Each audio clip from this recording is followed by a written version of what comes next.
Bonjour, bienvenue dans l'Atelier Para. L'Atelier Para, c'est un regroupement de clubs qui se sont organisés pour l'entretien de leur parachute de sauvetage. Bien que le parachute ne soit plus obligatoire, notamment en planeur, il est encore systématiquement dans les clubs français et les propriétaires ont besoin de pouvoir entretenir conformément à la réglementation leur matériel.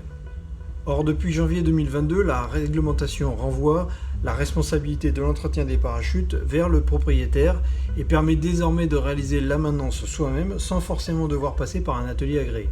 C'est une simplification intéressante, mais pour les présidents de club, il devient important de pouvoir prouver que le matériel qu'ils mettent à la disposition des pilotes et de leurs passagers est conforme. Spécifiquement, cette première vidéo a pour objectif de montrer qu'il est à présent possible de créer sa propre structure d'entretien, qu'on appelle communément salle de pliage para. Ici nous sommes dans la salle de pliage de parachutes de sauvetage des planeurs du bassin d'Arcachon. Cette salle était agréée par la DGAC depuis les années 90 jusqu'en 2022.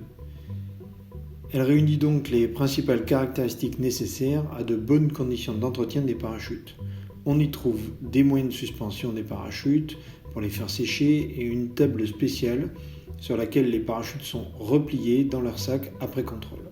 La salle est dédiée à cette activité et les installations restent à demeure, mais ce n'est pas obligatoire.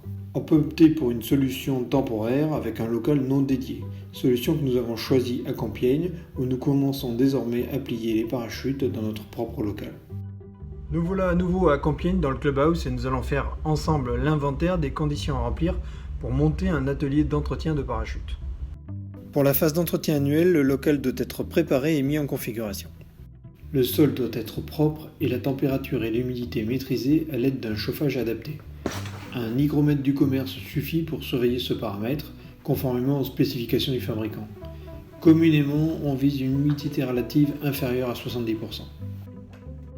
Après l'ouverture, on doit pouvoir suspendre les voiles pour les faire sécher environ 24 à 48 heures.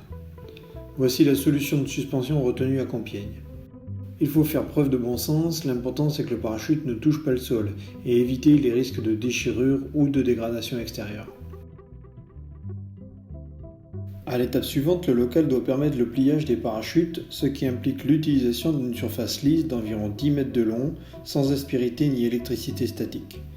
Il n'est pas obligatoire de disposer d'une table, mais on le conseille vivement pour garantir la propreté. Une fois le parachute sur table, on doit pouvoir tendre la voile et les suspentes pour leur mise en ordre, d'où l'utilité d'un système de crochets et de tendeurs aux extrémités de la table. À Compiègne, on a décidé de les fixer directement dans le mur. Pour pouvoir travailler correctement, il faut une table comportant une partie large d'environ 1,20 m pour mettre la voile à plat et une partie moins large, mais plus longue, qui accueille les suspentes. On peut prévoir des rebords pour retenir les suspentes qui ont souvent envie de glisser au sol. Pour réaliser le pliage, on va utiliser du matériel relativement simple. Une trousse standard comporte en général des aiguilles de fermeture provisoires qui sont à récupérer sur d'anciens parachutes, des sangles de traction qui peuvent être faites avec d'anciennes suspentes ou du matériel fourni par des fabricants, des spatules arrondies pour pousser délicatement la voile dans les rabats et des sacs de sable étanches pour lester la voile durant le pliage. Alors attention, ici on ne détaille pas les opérations de réparation qui sont du domaine des organismes d'entretien agréés par le constructeur du parachute. On se limite aux modules 1, 2 et 3 de la formation de plieur prévue par l'arrêté du 23 juillet 2021.